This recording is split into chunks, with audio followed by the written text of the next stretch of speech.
राम। जय श्री बालाजी महाराज। जय माता की। एक भक्त ने सवाल किया कि लगातार पीपल पर दीपक जलाने से गुरुजी क्या होता है। अगर हम लगातार पीपल पर दीपक जलाते हैं तो इस अवस्था में क्या होगा। ऐसा क्या होगा कि लगातार पीपल पर दीपक जल रहा है और उसके बाद हम मान लो जो दीप का दान दे रहे हैं उससे कौन सी शक्ति जागृत होगी और किस प्रकार से हमें ऊर्जा प्रदान होगी और हमारे घर के अंदर क्या क्या परिवर्तन हो सकता है, हमारे जीवन से भी क्या कोई कनेक्शन जुड़ा हुआ है। देखिए, जब पीपल पर हम जब दीप का दान देते हैं तो उस दौरान हमें क्या क्या कृपा प्राप्त हो सकती है, ये सुन लीजिए। सबसे पहली बात, ब्रह्म राक्षस जो होता है उसका वास पीपल पर ही होता है, उसका उतारा भी पीपल पर होता है। और सबसे बड़ी बात यह है कि पीपल के अंदर ब्रह्मा विष्णु महेश तीनों शक्तियों का वास होता है। डाकनी शाकनी जो है ये भी पीपल पर ही वास करती हैं। लेकिन अगर हम अपने पितरों का शुद्धिकरण प्रक्रिया से एक मन में दृढ़ संकल्प लेकर 41 डेज तक का, जैसे 41 दिनों तक का अगर हम संकल्प लेकर करते हैं कि मैं अपने पितरों के नाम का ये दीप दान दूंगा ताकि उन्हें रोशनी प्रदान हो, ताकि उन्हें कृपा प्रदान हो और शक्ति प्रदान हो। देखिए, पीपल जो है वो ब्रह्मदेव है और ब्रह्मदेव की कृपा अगर प्राप्त हो जाती है तो समझ लेना आपके पितरों की शुद्धिकरण होती है। आपके पितरों के ऊपर अगर किसी भी प्रकार की मलिनता होगी, कोई भी मैलापन होगा, कोई भी दृढ़तापन होगा तो वो भी धुलने लग जाएगा। क्या करना चाहिए, कब ये प्रक्रिया आपको स्टार्ट करनी चाहिए, किस दिन से आपको ये प्रक्रिया स्टार्ट करनी चाहिए। देखिए, पीपल पर मैं आज आपको जो उपाय बताऊंगा, अगर आपके पितरों पर कोई भी गंदा श्राप लगा होगा, कोई भी प्रक्रिया लगी हुई होगी या कोई ऐसी आट लगी होगी या पितृ बंधन में किए गए होंगे, कई बार तंत्र के तहत पितृ बंधन में भी किए जाते हैं।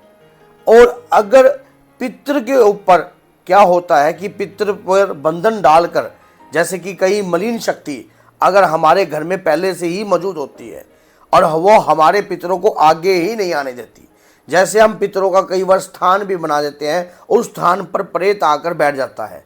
हम सोचते हैं कि यहाँ पर हमारा पितृ है, हमारे पितृ का स्थान है, लेकिन वहाँ तो प्रेत होता है, वहाँ पर पितृ होते ही नहीं है। तो ऐसी अवस्था में क्यों होता है, क्या होता है? ऐसी अवस्था में प्रेत आपके घर का भोजन हर प्रकार का कार्य कर रहा होता है, लेकिन पितृ तक कोई भी प्रक्रिया आपकी पहुंचती नहीं। अमावस्या के दिन आप कुछ भी करते हो, कैसा भी कार्य करने लग जाते हो, लेकिन पितरों को कोई भी बल प्राप्त नहीं होता है। वो क्योंकि वो जो मलिन प्रेत है, या तो तंत्र के तहत वो प्रेत भेजे हुए हैं या वो आपके किसी राह से, आपके पितृ उस वक्त कमजोर अवस्था में थे और वो प्रेत जो है आपके घर में लग गया। और जब वो प्रेत लग गया तो आपके घर के अंदर जो है मलिनता जो है भरपूर रूप से भर गई। और जब वो प्रेत धीरे धीरे आपको इस बात का पता नहीं लगा, आपके घर के पितृ भी प्रेत योनि में और मलिनता में जाते गए। अब ऐसी अवस्था में पीपल पर दीप देने से क्या होगा? पीपल पर दीप देने से आपके पितरों को रोशनी प्रदान होगी। रोशनी किस प्रकार की होती है? ये रोशनी कौन सी होती है? जैसे कि क्या होता है, कई बार मान लो देवता, जैसे आपके घर में कोई अगर किसी ने पूजा करी है भगवान की काफ़ी लंबे समय से और वो पूजा करते करते अपने देह का त्याग कर दिया, लेकिन क्या होता है कि कुछ स्थितियों के कारण उन्हें थोड़ी सी प्रेत योनि में विचरना पड़ा। तो ऐसी अवस्था में जो भी आपके परिवार में ऐसे मान लो जो भी पितृ जो है आपकी मदद करने के लिए होंगे, वो पितृ शुद्ध होकर आ जाएंगे दीप का दान देने से। घर में अगर कोई मांगलिक कार्य रुका हुआ है, कोई आपके परिवार के अंदर कोई ऐसे कार्य हैं जैसे कि विवाह, शादी, गर्भ ना ठहरना, गर्भ का पात होना बार बार, या घर में किसी भी प्रकार की अवस्था होना, किसी भी प्रकार की दिक्कत होना, ऐसी अवस्था के अंदर आपके घर के अंदर, आपकी घर में जब ऐसी अवस्था उत्पन्न होती है तब मन बड़ा निराश होता है कि हमारे घर में कोई मांगलिक कार्य होता ही नहीं है। क्योंकि मेरे पास पिछले अभी नवरात्रि में कुछ ऐसे परिवार भी आए थे जिनके विवाह ही नहीं हो रहे थे। मान लो 5 भाई, उसके बाद 1 बहन, सारे के सारे कुंवारे। ऐसा क्या हुआ? ऐसा क्या स्थिति हो गई? तो ऐसा जो भी बंधन उनके ऊपर भी लगा होता है वो बंधन मुक्त होने लगता है, रोशनी प्रदान होती है, दिशा प्रदान होती है, आपको भी आपके पितरों को भी। और उस दौरान फिर आपको पता लग जाता है कि क्या होता है। आपने संकल्प लिया कि मैं 21 दिन तक पीपल पर ज्योति लगाऊंगी या लगाऊंगा। कब लगानी चाहिए, किस समय से लगानी चाहिए, मैं आपको बताता हूं कि मंगलवार के दिन या नहीं सोमवार के दिन आपको एक जो है चौमुखा दीपक जो है भगवान शिव पर अर्पण करना चाहिए आटे का। और पीपल पर आपको एक दीप का दान है। अगर आपको लगता है कि आपके पितर किसी ने बंधन में कर रखे हैं या कोई तंत्र प्रक्रिया आपके ऊपर चल रही है या कोई ऐसी प्रक्रिया के तहत आपके परिवार के ऊपर दिक्कत आई हुई है, तो ऐसी अवस्था में आपने क्या करना है, तेल के दीप का दान देना है, सरसों के तेल के दीप का। और घर में अगर दरिद्रता लगती है, आपको लगता है कि आपके घर में दरिद्रता है और काफ़ी लंबे समय से ये दरिद्रता आपके घर से हट नहीं रही, बहुत जगह प्रयास कर लिया, बहुत जगह दिखा लिया, तो तिल के तेल का दीप का दान दीजिए। और देसी घी का दीप का दान जब देना है जब आपको शक्तियों को बल प्रदान कराना है। मान लीजिए कोई देव पितर आपके परिवार पर है और वो पितर आपकी पीढ़ी में उन्होंने तपस्या कर रखी है, काफ़ी लंबे समय से तपस्या करी है और तपस्या के दौरान आप उस शक्ति को जागृत करना चाहते हो, तब गाय के देसी घी का दीप का दान जो है आपको पीपल पर देना चाहिए।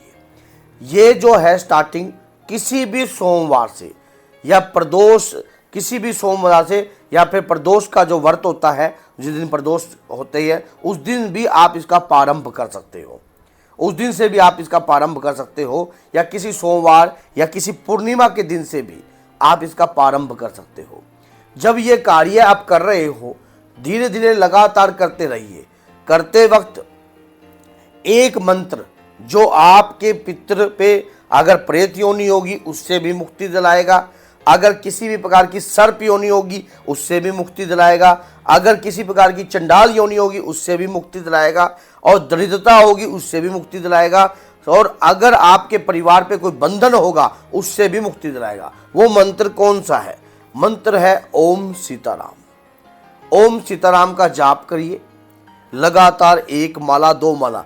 ये जो कार्य आपने करना है ये गुप्त रूप से करना है, मान लो बताना नहीं है, ज़्यादा किसी को नहीं बताना कि मैं ये कार्य कब कर रहा हूँ, क्यों कर रहा हूँ, और सिर्फ चुपचाप जाना है और चुपचाप ही करना है। जब आप ये कार्य करने जाओ ना तो आपने किसी से बोलना है और जब करके आओ ना ही तब बोलना है। उसके बाद आपने ये कार्य जब करना है उस अवस्था के अंदर आपको शरीर के अंदर कुछ महसूस भी हो सकता है, लेकिन घबराना नहीं है, डरना नहीं है।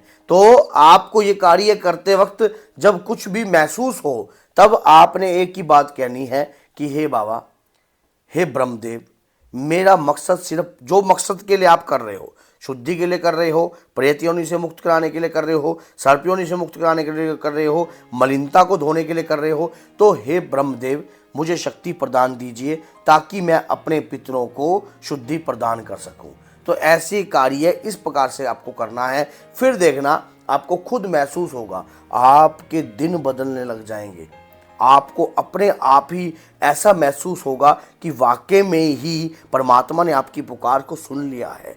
और ऐसी प्रक्रिया, और अगर सोने पर सुहागा करना है इस दौरान, अगर आप चाहते हो सोने पर सुहागा, मान लो ये कार्य करते करते आपको और भी कृपा प्रदान हो, तो नित्य नियम बना लीजिए, गऊ की 2 रोटी, रात्रि को संध्याकालीन कुत्ते को रोटी या फिर आपको कोई भी बिस्कुट, मान लो ये कार्य आपको करना है, कुछ ना कुछ चुपचाप ये कार्य कीजिए। और फिर देखिए आपको पता भी नहीं लगेगा कि लाइफ में किस प्रकार से चेंजिंग आपकी लाइफ में आ गई है। आपको ये लगेगा कि वाकई में ही जो मैं कार्य कर रहा हूँ या कर रही हूँ उसके दौरान ही मुझे ये चेंजिंग महसूस हुई है, क्योंकि ये जो मैंने आपको उपाय बताया है ये सिद्ध उपाय है। एक दीप के दान देने मात्र से ही आपका जीवन बदल सकता है, आपके जीवन में सुधार आ सकता है। जो चीज़ आपको नहीं प्राप्त हुई है वो भी प्राप्त हो सकती है। तो बोलिए जय सीताराम, जय श्री बालाजी, जय